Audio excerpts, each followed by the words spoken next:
lock him down. Going into the draft, I'd like for Team Liquid to reconsider staying blue. Even if they did lose in blue, again, a lot of the problems are repaired by choices you can still make from that position. So we're going into expanding rivers. Again. And this is how we begin. Yep. Yeah, so by taking out that Kalia. Yeah, so Rivers again, Team Liquid is still on the first pick, Aurora is still on the second. And yeah, this time they're not banning out the Eve. The Eve is left open. It looks like they do prefer to get that Sora first. So now Aurora Turkey, this is the real question. Do you still prefer that Farsa now that the Eve is still open? It looks like the answer is yes. Yeah. This is the, well, I mean, they don't have access to Kalia anymore, so I still think it's going to be Leomore here for the side of Aurora first, and then we'll see the next two coming up from TL. Are they going to switch out the Yi Shin and Yuzong, or are they just going to double down and say, now that Kalia's gone, we've solved all the problems? Hilda, alongside with the Yve, all right, staple picks. Yeah, so right now, we can already see a change here, especially because if you have Carl Teasy in your lineup, I think it's perfectly fine to wait on his pick just a little bit because, again, there's a lot of assassins, and if necessary, he could use a utility. But now, Aurora, the last pick before was that Uranus. Now seeing the Eve as well as the Hilda, do they go with the same plan, or now do they adjust? It's not as worth it. There was a Yusen Shin to bother last game, confirmed in the Blue 2-3. That's why this Uranus was so good for Lunar. And I think that's right. You go for the flexible side laner, gold laner, XP laner. And honestly, still good against the Eve, right? They want to make sure that the mid is won. So this is probably the game plan coming in from Aurora Turkey, where they want to make sure that the mid is well controlled. What do you think about this, Gideon? I think that now that they've shown the EXP laner, as much as I want to agree with you about that mid lane, I think that's where Coach RC is going to attack in the second phase, right? And then now this Sora becomes a more flexible option now that we do see the EXP Esmeralda from the side of Aurora, meaning this could be a potential Claude. I don't know if Aurora Turkey is going to ban out the Claude or whether or not they're just going to keep on with the Fredrin and getting rid of the rest of the junglers. Yeah, right now, banning out the Fredrin here. If they really want to force Carl on an assassin, which, let's face it, he probably wants to go on the assassins as well, it's clever that Team Liquid, they are banning the Cho, they already have the Hilda. What other picks that they really want to respect here? And it's quite interesting that they ban out the Alice while the Lapu is still there, unless they want to quickly get the Lapu and just put Esme in goal, but I don't know if you want to show your hand that fast. Ooh, yeah, I think they would have to, if they do want to hold it, Game 3 would make a lot more sense, but it really depends on the result here. This final ban from the side of TL is probably going to take away somebody who can use Concussive Blast. I would assume that Gatot would probably be in this particular position here if I were to guess. Gotta be another roamer. It's gotta be another roamer, right? Because Aurora will pick the last good roamer and then hide where the Esmeralda goes deep into red 5. Well, just a few seconds. It looks like they're banning the Claude instead. Probably considering they don't mind whatever roamer that is left for Pago here, Just not the Claude. But to be fair, there are quite a lot of roamers already banned. You got the Grok, the Kalia, the Cho, the Hylos out of the picture. So yeah, there's not a lot of options. There's still the Gatot, there's still the Khalid. I'm not so sure if there's anything spicier. I think they've used the Minotaur before, but this does not look like a draft that Minotaur wants to go up against. Yeah, for sure, for sure. Especially since Minotaur's healing only gets relevant after you're able to get the flask. But prior to that, you're just kind of waiting. And even so, Gatot seems to be like the safest option for Aurora Turkey. And that way they can hold on, like Leo mentioned, hold up on the flexibility of this Esme. Well, right now they do have to go for a pick here. The timer's down. And wow. Lucas. Pretty sure this is a debut, and Yep, it's been months since we last saw Lucas. This is creative. I don't know if it's just too creative. So Lucas beats Sora in lane up until level 4. And even at level 4, there's still outplayability for both sides. It's a very volatile matchup. It's depending on which form Sora ends up going in. If he goes into iframes and is able to dodge the Biju Beast bomb, assuming that he's going for the Naruto skin, then I think that he can win this matchup. If it's against the Esme, it's a little less impressive, but even so, you just know that Aurora not only want to win lanes, but create opportunities for Farsa as well as Leomore to clean up shop. By the way, gentlemen, quick stat check here for our casters as well. Farsa going up against Eve. It has been 5 games, and 4 out of that 5 games have been won by Eve. So as of right now, the Eve definitely has a bigger advantage. So now that the draft is set still here for a while, let's try to theory craft. Why have they picked up that Lucas? Like, what's the reason? Because CC's open. So okay, you kind of want the CC, quick throwback. Lucas is good against CC and Hilda, and they already locked in the Hilda, right? Gideon also mentioned how Lucas is good against the Sora, especially when the Sora overcommits to a certain style, right? So by doing this, Aurora has all of the incentive in the world to be creative and introduce a new side lane hero that could shake it up. So what if?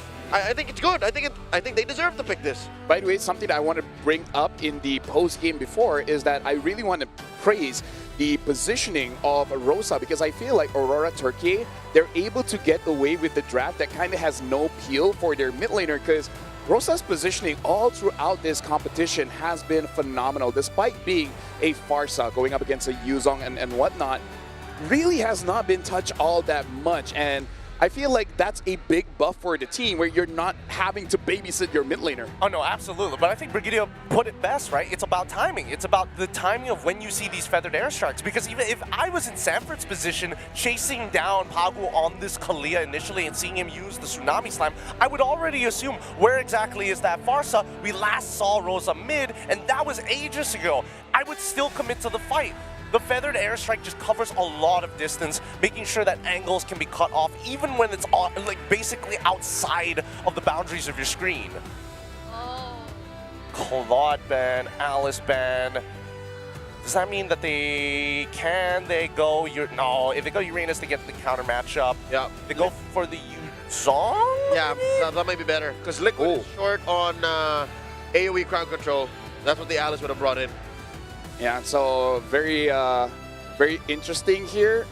We will be verifying some stuff when it comes to the draft.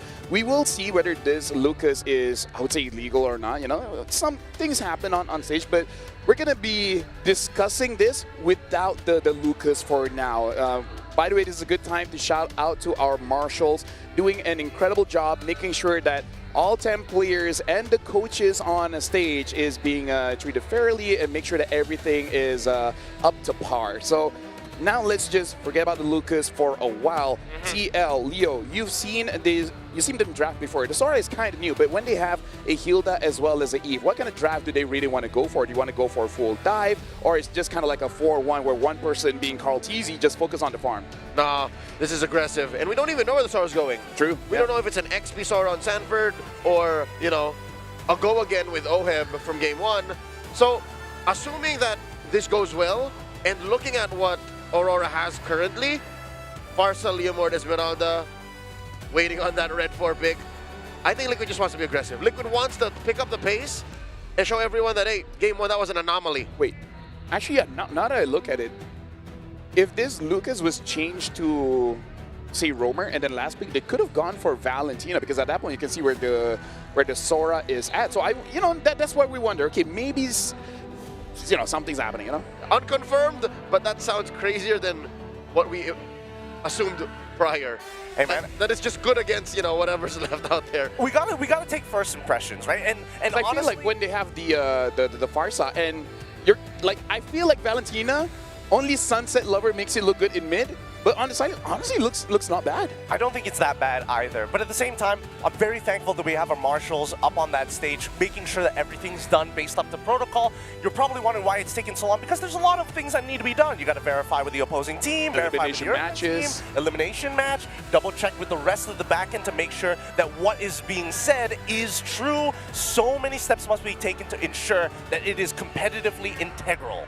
Yeah, I don't like the idea of Rome Lucas though. That would be the Rome worst Lucas thing. Yeah, no, not at all. That would be the worst thing for Aurora right now. The hero's just not built for that. Yeah, I'm kind of glad that we're not seeing a lot of assassin roams like the Hellcurts, Natalias, Natalia, Sabers. Oh, because as fun as it is in ranked games, what is it, like 2 weeks, 3 weeks after the change of the roam, and then like Gideon, we have a friend that uses Kadita Roam, and that was probably the easiest ranked session we've ever done where we basically do nothing and the guy still gets far more levels than us just by staying in the bush and then killing people. Oh yeah, that and what was it? there's one more. Selena Rome.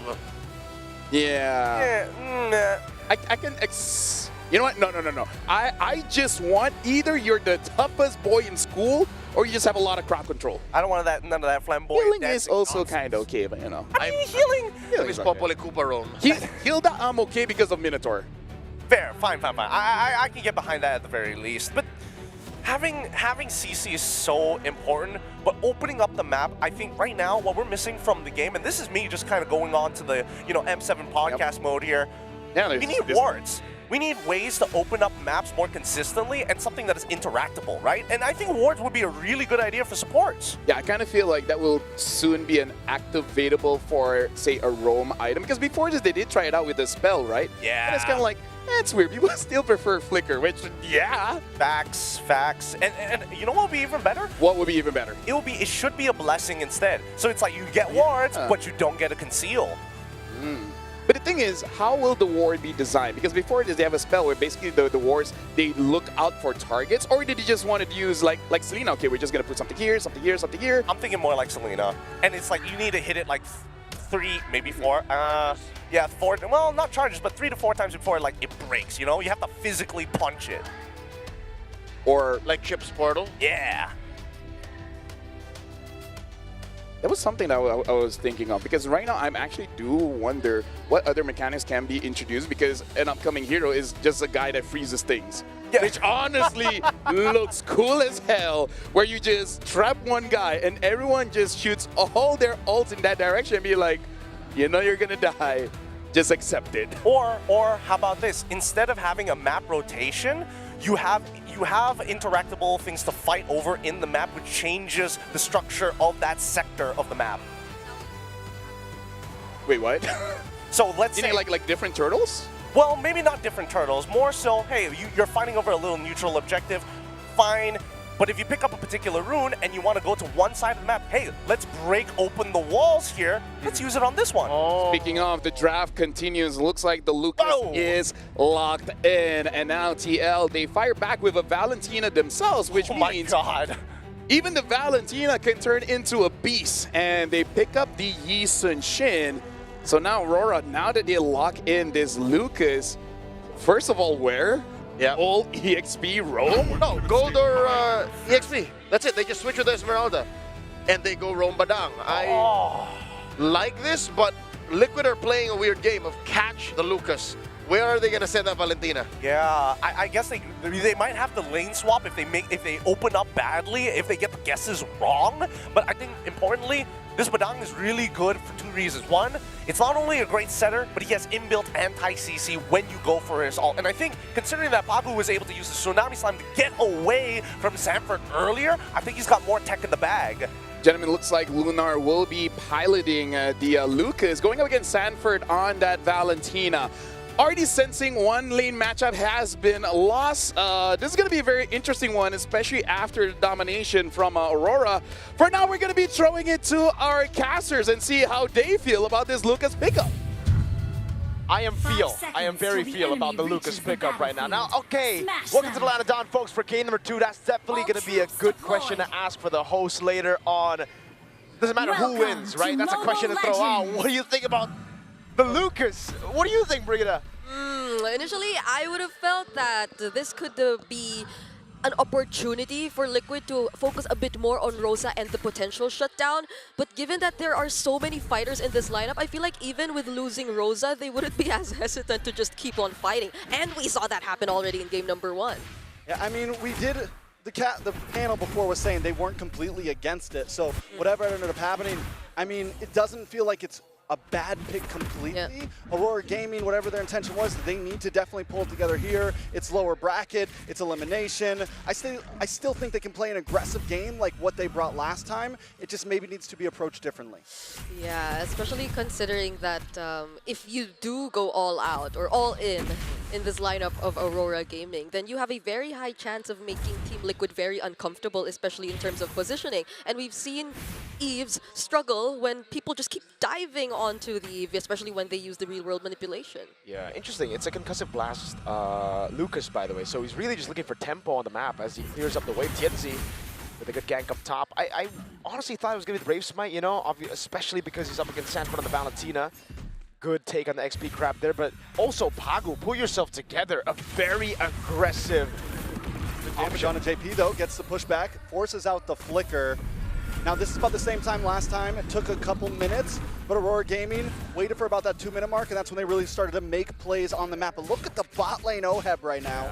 Yeah, we saw how important OHEB and his participation in the first few fights actually is. They need a bit more damage output, so his help would be greatly appreciated here. Pagu is also very low, so I guess this is a objective that will go straight over to Team Liquid.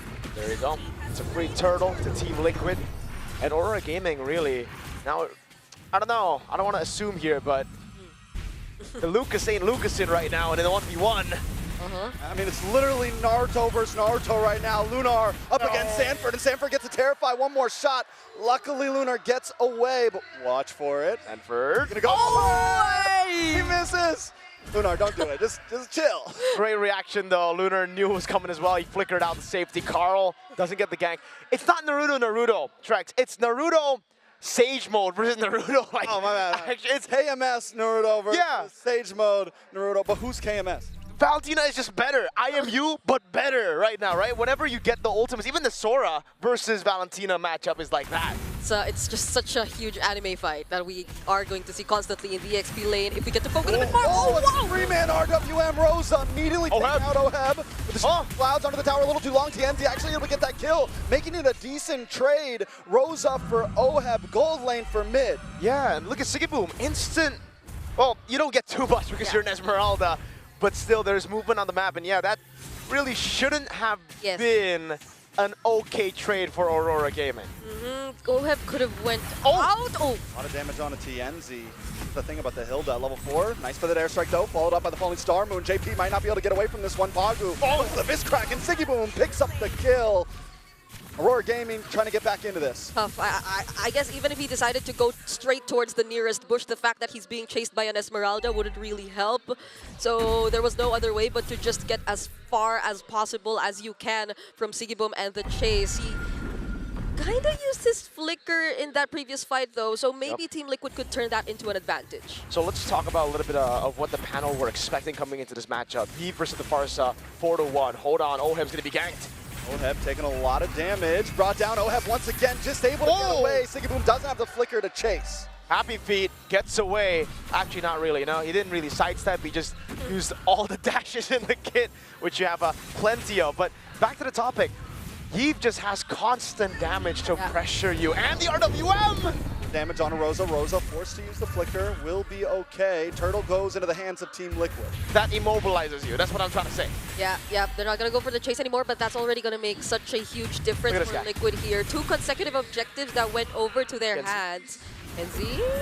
Oh, he still gets Barbiel though, but with that IMU unleash the beast. Sanford. He's going to take them 1v2. Damage on a Sanford. Sanford able to bring out the blast on the Lunar. TNZ up against Sanford. Sanford bullying back 2 members on his own. And Pagu taken out off camp. JP looking for more. TNZ brought low. Carl TZ trying to lock on. JP in a bad spot. Carl TZ gets the Mountain Shocker. Lunar still will be able to get away though. He's always Sanford alive. for Sanford. Okay. OHEB under the tower with the shifting clouds. In comes TNZ. Feathered airstrike drops down from Rosa. Just trying to create space at this point. Sigiboom with the falling Star Moon onto OHEB. Okay, now Sigiboom is trying to turn away. Gets caught in the real world manipulation though. Fortunately, still has what it takes to survive. But yeah. Honestly, the way that Liquid are playing this lineup so far has been really, really well. They've been coming in from the most unexpected angles. Now it's Sanford once again on the Unleash the Beast. Ooh, onto the next target, but he's able to get back safely under the tower. Down goes Rosa. Sanford with the pickup. All right. Now they're trying their best to deny all the resources. This is not what Aurora has been through in the previous game. Another Unleash the Beast. They're going for it all in. Sanford picks up the kill. And it's Lunar down and return to tier 1. A lot of damage on a Pagu. We are back on the map. Sanford taking too much damage. TNZ picks it up. It's once again a bloodbath, a blow for blow as TNZ comes out on the steed, trying to create space. There's still one more turtle coming up soon. Uh-oh. Yeah, but they get the purple because of that, and potentially even the next turtle. So this is a lead that is slowly growing in the hands of Team Liquid, and I guess that was something that they afford to lose. Sanford, who can just really be the guy to force those fights under turrets. Yeah, perfect turtle, by the way, as well here. You can actually see that Team Liquid, with the pressure that they have early on in the matchup, like the panel said, a confirmed win for Sanford versus Lunar. Oh, Phantom Steed from TNZ. You know, he was really trigger happy with the Phantom Steed in game 1, but that was when they were ahead. Now that they are behind, I'm not too big of a fan of this, and Carl goes in with a Mountain Shocker. They want to gank Pagu. Pagu gets caught by the Mountain Shocker, taken out. Another kill for Carl TZ. Rose with the stun on to JP, but here comes Sanji into the mid side. Aurora Gaming on the defense majorly right now. Sanford able to dash in, brings out the beast. Oh, drops the bomb onto Rosa. TL continue to dominate through this game. Yeah. I don't know if this was an opportunity for them and they missed playing these kinds of heroes, or Sanford missed playing the Lucas, but every single time, even if he sees 2 or 3 members, he's not afraid to go at them and buy a lot of Time Lord space for Liquid. Now they're on to TNZ. Oh, Sanji able to catch TNZ. TNZ might not be able to get a break. Oheb forced to use the Winter Crown. Lunar's waiting for him to come back. Lunar picks up the kill, feathered airstrike from Rosa, but Sanford gets the Carl onto Rosa. Carl TZ into the backside. JP jumps in as well, gets caught with a fist crack. Pushing Aurora back under the base, back under the tier 1 at that when there's still a tier 2 standing. Yeah, so we're back to Team Liquid again, just holding their grounds. Yes, a few pickoffs here and there. Oheb hasn't had the best game so far. A random pickoff there in the mid lane, and then in the bottom lane getting caught. 0-2-0, but it doesn't really matter, right? Because the top side of the map is winning so hard. And yeah, it looks like Sanford's like, okay, every time I go and see 2 people, I go in, but there's no punish. Yeah. Ultimately, for this Valentina, who is better Naruto. I mean, JP's a better Leomord right now. Okay. Trying to push Look at him! back. Paku So he's gonna be okay. does have the fist crack here, but he's deciding not to use, which I think is a good play up on the top side, though, for that airstrike comes down as Lunar gets caught off by Sanford. Carl TZ. A big bomb onto 3 members. JP now locking onto Pagu. As Lunar looks for Carl TZ in the back end. Can he chase him down? Oh, looking for the last hit, but no, Carl TZ catches him in a 1v1. You thought you had him. And now they're going to move on to the Lord. And I guess that what shows you that it's fine that Oheb's been through this much. Even despite being on a 0-2, at least your main damage is okay. Carl TZ is very much farmed up. And by this time, now that we're reaching the mid-game, Oheb, he can just transition to being the guy to look for the additional setups, to be the guy to disrupt the formations of Aurora Gaming and start fights. Not that Sanford hasn't been doing it for the past few games, but with Oheb, it'll be a lot more impactful for Team Liquid. Absolutely. It really just feels like Team Liquid have the better versions of Aurora Gaming's picks everywhere on the map. Sanji, oh, he gets away. They want all in. Second, Sanji, they don't want to let him get away. TNZ looking for the pushback. Out comes the RWM with 2 members caught in, but TNZ finally finds Sanji. And now TNZ continues to unleash chaos onto the members, but Pagu's on his own. Carl TZ showed up to save the day as Oheb jumps under the tower. Rosa, one more tower shot, but it's not enough. A nice falling Star Moon lands on a JP, but Aurora Gaming are just trying to create space. I am starting to get nervous whenever I see Oheb dive a turret, but fortunately he got out of that. Now this is an opportunity for Team Liquid. We are still looking at the holy shields available for Aurora Gaming, but with this much pressure at a 7k gold lead, they'll definitely take out some of that. And again for Liquid, it's Sanford stealing away the ultimate, and now he's gonna go rampage with a Lord charge in. Bird unleashes the beast once again, decides not to dive in, but in comes Oheb with a shifting cloud, does lock on to Siggy Boom, pushes him back, it's an all-in. Oheb falls, TNZ able to get the kill as Sanford continues to unleash chaos onto Lunar. Lunar back onto the base, Siggy Boom caught off. And Team Liquid only lose 1. RWM? RWM onto Rosa, feathered airstrike stolen, Carl TZ gets the kill. Oh, that was a panic from Rosa. Pops into feather airstrike right as you're caught by the RWM, and now they have just 1 base turret. TNZ help defend. Mountain Shocker does not land. Sanford to the backside, able to get the Terrify onto TNZ. What? Dashes in. Maybe caught into a bad spot. They're trying to stun him. 1 more tower shot. Sanford is almost still standing. 3 base turrets, Team Liquid. They're pushing in, they're stomping through. They want to get revenge from game number 1.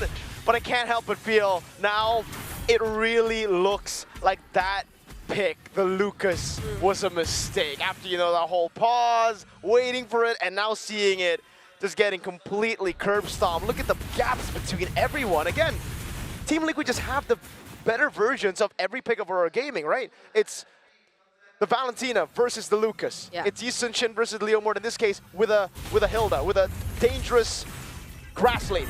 Okay. Speaking of. Teasy should be able to get away from this. Rosa's trying to pincer him. Oh, My God, Carl Teasy! He goes down, but he takes Rosa with him, and in comes Lunar. Sanji, JP, along with Sanford, want to lock on to Pagu here. Pagu's going to bite the bullet as Aurora Gaming lose 2 for Carl Teasy. and that's actually so value for Aurora Gaming, actually, right? Like Rose is 0-4 earlier, Pagu is 0-3, now they're 0-5-0-4, so no bounty at all for 7-0 Carl Teasy, and they delayed the game a bit more because I don't think Liquid can actually blitz the Lord. Yeah, unless Sanford like goes in 2v1, wins it again, then sure. Yep. Not for now. They will buy a bit more time, but they can still afford to be the guys just pressuring Aurora and not allowing them to get out too much. They want to fight! In the Thunder mode, gets a lot of damage on a Siggy Boom, comes in, more damage on a Tansin. Steed comes out, that airstrike drops down. Sanford. But Sanford in the back line, just pushing Aurora Gaming away. We didn't have Carl Teasy, but they didn't need him at the time. Yeah. Carl Teasy is like an errand boy right now. It's like, go get Lord. Well, we got this game already. Yeah, look at where he is right now while Liquid are marching with a minion wave down bottom, just making sure Aurora don't get any close. And that's the Lord immediately over to their side, but they might actually try to go for something. Hopefully just not something similar to the last siege, because those are, I think, 2 consecutive mistakes that Aurora were able to capitalize on, which brought us to this point of the game. Yeah. They still have a Lord in mid. They have the waves coming down as well. So they can just play it slow right now, but they're actually constantly shoving in. So mid lane will be getting into the base quicker than the side lane. So again, Aurora Gaming actually still have a chance to defend this. No feathered airstrike just yet for Rosa. As Lord comes in, TNT brings out the Steed, tries to get the push back onto JP. Down to the boss side, Siggy Boom gets caught. Onto Carl Teasy, trying to get him. Siggy Boom, Lunar there as well. The bomb misses, and now Sanford's in the midst. Lord onto the base. Oheb up against 4. Sanji, Sanford want to try to close the gap. A really good job from Aurora Gaming at trying to focus on Carl! Nice fist crack, but Sanford able to flick back along with Sanji. They're going to look for the re-engage. Carl Teasy shows up as well. The Phantom Steed comes out and Sanford continues to shoot. Oheb down. Carl gonna be caught with feather airstrike. Rosa! Carl Teasy taken out. Sanford as well. Aurora Gaming trying to turn this game around. It's JP and Sanji are the last ones standing. Team Liquid! Where is the discipline? They shoved in constantly. We were already talking about it. Aurora had a chance because Team Liquid didn't want to clear the waves in a way where it'll crash together. They cleared everything at once. Mid lane came in, Aurora cleared it out, yet Team Liquid still wanted to fight. And what's going on with Oheb, man? The first 3 deaths should have been a warning. You gotta respect, you gotta be mindful. There's just so much ways for Aurora to go for the counter engage. We haven't seen the full potential of the Badang just yet from Pagu. That was just a single fist break that caught members of Team Liquid and forced them to finally run away. We're gonna take a quick look at the instant replay there. That definitely was a bit too extended of a Lord Siege attempt that we saw from Liquid. And this is the fist break, fist crack combo that we were talking about. Forcing out multiple flickers, yet Liquid still wanted to fight. But the most questionable of all was Oheb still standing under that despite taking the turret shots. Ooh. And Carl Teasy, this is the point where you have to respect the damage from Rosa. You do, right? Like, he was 0-5. For the most part of this game, it was kind of like an irrelevant farsa, but once we get to a certain point, he's gonna start to hurt, and I think this is the point right now. Gee, he's level against Sanji. He was so behind the entire game. I'm telling you, that shutdown on Carl, that was big for the team because they were able to buy more time for Rosa to get to this point. For Siggy Boom as well. Holy crystal! Starlium side. This is more of a damage dealing Esmeralda than a tank. Yeah. Carl Teasy might want to be a bit more careful in terms of where he decides to show himself. Siggy Boom will definitely go for the chase. Or maybe that's also why Liquid are deciding to try and take down Siggy Boom first, because they know he's not fully tank. so they have a bit more capabilities to burst him down if they wanted to. But the way that the game's showing us, it's not exactly that. Sigiboom, despite this build, is actually a bit more of a problem for Liquid. Wait. GP though, wow, that damage. Yeah, luckily no flicker used by Rosa. That would have been real bad. But you can already see, again, Hilda's kind of broken, you know? You can't just walk up like that. You need Pagu to help you, or you need to just form, but they're sneaking it! A lot of damage though onto Oheb. Shifty Cloudsy is able to get away. Lord goes over to Carl TZ, but Oheb brought low with the fist crack. TNZ able to find it. They jump onto Sanji. Sanji has to disengage. Carl TZ has to disengage, but Lunar's in the backside. The bomb misses, but a few more shots. Can he get the kill? Sanji finally falls. Sigiboom on top for Carl TZ. Aurora Gaming don't want to give up. The magic damage as Marola Sanford! He takes out Lunar. But Sanford, it's now a 2v2. Pagu, TNZ, up against JP and Sanford. Where is Sigiboom right now? He's got to get involved into this. The falling Star Moon is not there, but he's able to lock onto Sanford here. JP and Sanford have to back off as Aurora Gaming go back to defend the base. They're doing so much to hold down this game. But speaking of holding down members, they have no ways to stop Sigiboom, Pagu, and TNZ when they decide to go for the chase. Sanford, he has a job. He is the guy expected to zone out the other members. But when Aurora Gaming decides to commit on Carl, on Sanji, who is going to be there to protect them? That's a good question. Team Liquid Philippines might be the final boss of M7, but in Game 2 of Team Liquid versus Aurora Gaming, Sigiboom's the final boss, bro. You gotta get past him. And how do you do it? Carl TZ and Sanji, one falling Star Moon got them to half HP, dude. And now he has to win a crown. Let's take a look at the replay again to see exactly what happened. So again, it's Oheb trying to buy some time, but they already got the Lord here, but then they got caught by the flanking Pagu, and then look at the damage. Look, half HP straight. Yep. From the falling Star Moon. Yeah, and the flickers from Lunar. Fortunately, the shockwave blasts don't land just yet, but look at that. Even this flicker falling Star Moon, last minute. Hold on. Oh, this is the replay still. Yeah. This is Calm down. I know there's a lot of I action. understand. I can feel it. We're getting overloaded with plays right now. Luckily, they actually didn't fight during the live view and then the replay, because that will be even more confusing. But hey, maybe, you know what? Maybe we're wrong. Maybe Naruto isn't that bad. He always shows up. Was that Talk No Jutsu? That was Talk No Jutsu. Was that Date They Bayo? tried to Talk No Jutsu with Do you the, believe with it? the I heard something. Maybe they did. Yes, you're right. So they failed to Talk No Jutsu, and now it's believe it. Now it's believe it. Believe it. Better believe it. Oh man. So Oheb, right? Like, what does he have to do next? What's the adaptation now? Because it really feels like he's just been off of his game completely. To be fair, I think this is the point where you rely on the Sora more for the setups. Although, if he hasn't been as successful in those setups, especially in catching Rosa, because I feel like Rosa is going to be the main target here, then they can potentially consider other ways to deal with this. He can still be somewhat of a finisher. He can be also using his crowd control skills to be the guy to maybe protect Sanji and Carl, because you can't expect Sanford and JP to do that anymore, because if not, then they'll have all the other members of Aurora Gaming just going at them all at once. My lord. Aurora taking control. Oheb, oh my god! Walks right into it. Tienzi does use the Phantom Steed. That might have been a little bit too early. Lord is out. Aurora Gaming forced to delay even more. It already made it out the ult from Oheb as well, though, so it's fine right now, right? Tienzi, at this point of the game, Phantom Steed is going to be up by quite a bit. It's like pretty low cooldown compared to when it was very easy to bait it out in the mid game, in the early game. What did you spot out? Did you spot something out, Trex? Yeah, Sigiboom's health bar is all shield. Oh, yeah. Half. And then the Blood Wings. Like that. Just walks around like that regularly. This guy, bro. Sigiboom woke up like this. Yeah. That's what all of them say. Winter Crown, he sold out the boots, so now it's like, even if you target him, you can't. Oh my god, they're gonna try it, aren't they? Mounted Chakra revealing them. Oh, wait. I honestly feel like Sigiboom could have just taken it like a good boy and been like, yeah, no, you're not gonna kill me. Because now he used the flicker. Do you think he was that vulnerable? Do you think he needed to flicker that Mounted Chakra? No. I think he just got a little nervous. Yeah, because you see so many people chasing after you at that point, and there's a Lord, so you at least want to make sure you're alive by then, because you never know what time it's gonna spawn when Liquid decides to take it for themselves. But now there's really good positioning on the map from Aurora Gaming, and I'm looking particularly at Rosa. This is a crazy position to hold as a Farsa, and use the wings by wings to get there, dude. So it's like, it's all in or nothing. Sigiboom holding this angle again.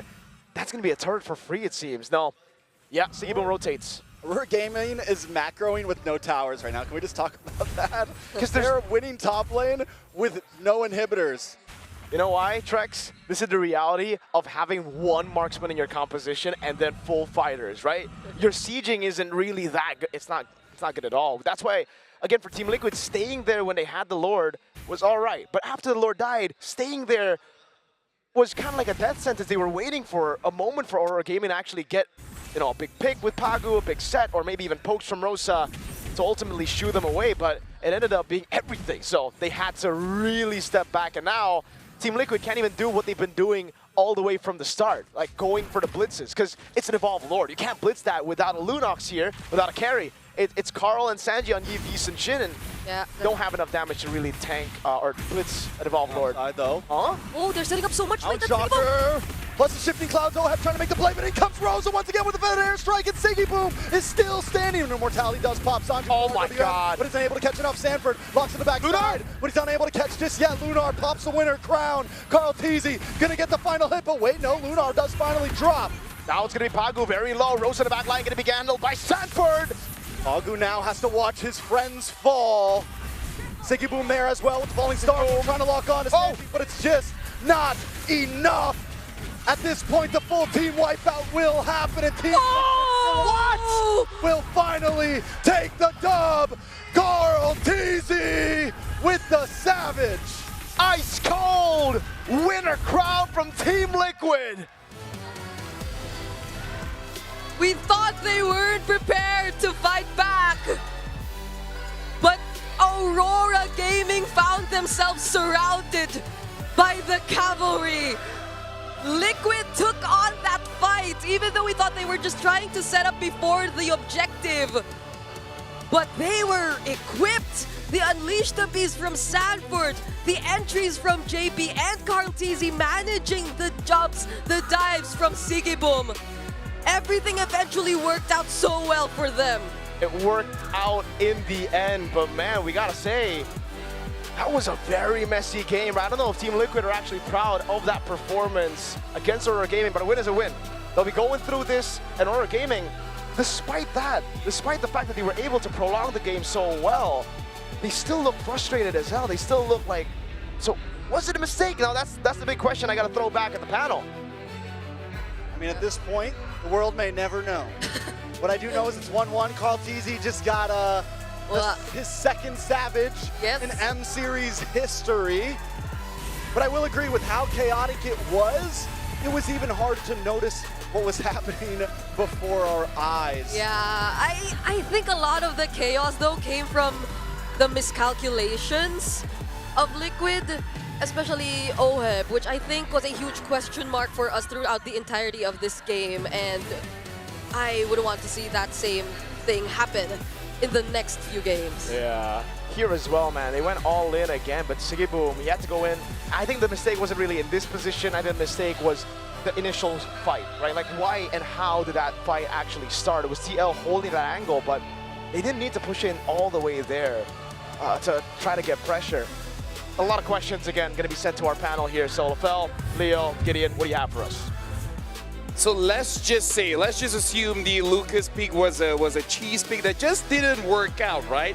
Despite that, it was actually much closer because Aurora, even with the cheese pick, they were able to just play their fundamentals, understand how to protect the base, and then eventually try to do something crazy like building more damage on the Esmeralda. And I would say to their efforts, it was close. Like, you can see semblance that they could have done it, but at this point, a loss is a loss. Back to the drawing board, go to game 3. But what are your thoughts watching that game? Real talk, this game went about 5 or 6 minutes too long. No matter how that Lucas was come to, whether or not it was cheese or something else entirely, Team Liquid played it still very loose, very aggressive, and I rarely do this, but Oheb is my baby brother. This is one of those games where he goes, and then just goes back and resets. Honestly, there's a lot of things that Liquid have to figure out. This isn't a win that they should look back at and said, save for Carl. This is Carl DZ's record second Savage on an M Series stage, tied now with Hiko. Pretty wild to see how aggressive these teams play. Pretty wild seeing so many Savages here already at M7. We usually don't even break the first one and only expect it to happen later down the line in the tournament, but we've already seen a decent amount here at M7. But I will agree with you. I definitely think that Ohad had a couple of moments there, but even so, the rest of the team, especially for JP, opening up the map the way that he did, and more importantly, was actually able to block projectiles when it mattered. Yeah, right now we're going to be looking at the MVP by the official gaming phone, Realme, and it's going to be Sanford 6-3 and 7. Can I just say one thing? I like that I live in the world where Valentina has the highest win rate when she's played in EXP. I love when we have a justifiable reason to say, I want to play mage in the EXP. Yeah, much higher than if she was in mid, because this is instead of a reactive or a counter pick, it literally is the apex predator in the EXP lane when you pick it against the likes of Asora, the likes of Lucas here very specifically. And I like how Sanford himself played it a little differently from when we last saw it, like let's say in the hands of Kid Bomba. That was almost all tank. Here, he reintroduced a little bit of the glowing wand, a little bit of the winter crown, which could have been a juggle item. But for the majority, it's still just items that keep him in the fight. Keep you in the fight for as long as possible. Really take advantage, right, of Lucas's transform, unleashing the beast the way that he does. Because if you look at him right now, he's already holding back 4 members of Aurora in these highlights alone. But when Sanford, alongside with all getting a little too overconfident, then there are moments of struggle. Because as we see, TNZ and Rosa are the main ones who want to be the damage dealers. But if they get hurt by disruption, a lot of their abilities are kind of null and void. Yeah, and honestly, looking at this game, again, I feel like Aurora played as best as they can with this kind of draft. It's just that's something that they really have to be careful of. Like, you can't make any mistakes, even outside of game, right? Even the drafts. There's a saying that there's no such thing as perfection, only the pursuit of it. And here, they really tried.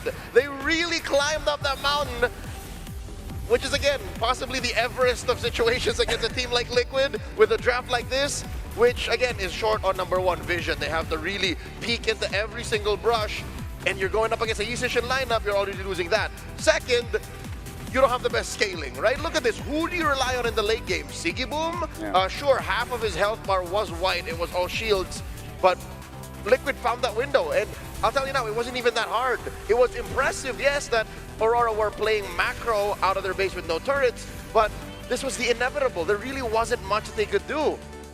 But again, like, you know, shout outs to Sigiboom actually thinking like, I gotta carry. Like, that's a mentality that a lot of gold laners have, and I feel like it is very brave for Sigiboom to just transition into more damage items, even getting the Holy Crystal, in fact, having 2 Holy Crystals, hoping that, please God, can I just one-shot the entire team? And hey, if he did it, maybe they could have won. So, all in all, shout-outs as a gold laner, you have that mentality like, I gotta carry. I at least have to try. Yeah, he at least has to try, and you saw that there were definitely moments of glory of chunking people down for 50% of their HP with a single falling star moon, and it's not like he max charged it as well. Sometimes he just tapped it to get on top of his targets. Overall, I think that Sigiboom played an okay game, but these 2 compositions are based off the linchpin of their jungler and mid laner. If both of them die, I think that Aurora would have been in a much better position. The problem is their comp works in the exact same manner. So if they lose TNZ or Rosa like we saw in that final fight,